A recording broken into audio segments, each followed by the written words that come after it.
Okay guys, British army medics को Atlantic के एक दूर दराज वोल्केनिक आइलैंड जजीरे पर पैराशूट के जरिए उतारा गया ताकि वहां फंसे हुए एक बरतानवी शहरी को हंगामी तौर पर मेडिकल एड फराहम की जा सके, जिसमें हंडा वायरस का शक था। जो नाज़रीन, ये जो जजीरा है इसका नाम ट्रिस्टन दा कुन्हा है, जो कि बरतानिया का सबसे दूर आबाद समंदर का इलाका है और वहां तकरीबन सिर्फ 214 से 221 तक अफराद की आबादी है और आमतौर पर वहां सिर्फ कश्ती के जरिए ही जाया जा सकता है। लेकिन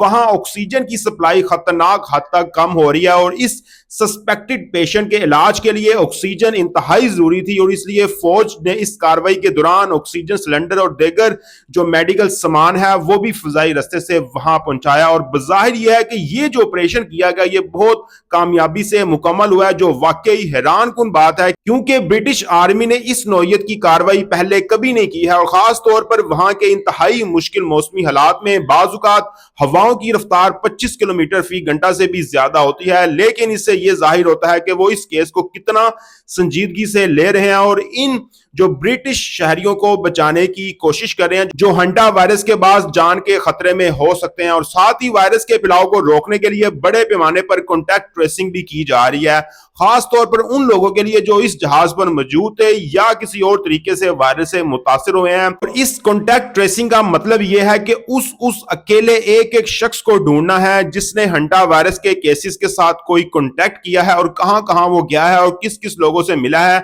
जिन जिन लोगों से वो मिला है उन सारे बंदों का टेस्ट किया जाएगा ताकि हंटा वायरस की वबा को फैलाने से रोका जा सके। तो खैर नाज़रीन, इसमें कोई मजीद अपडेट आएंगी तो मैं आपको इन्फॉर्म करता रहूंगा। तब तक दे मुझे इजाजत। अल्लाह हाफिज।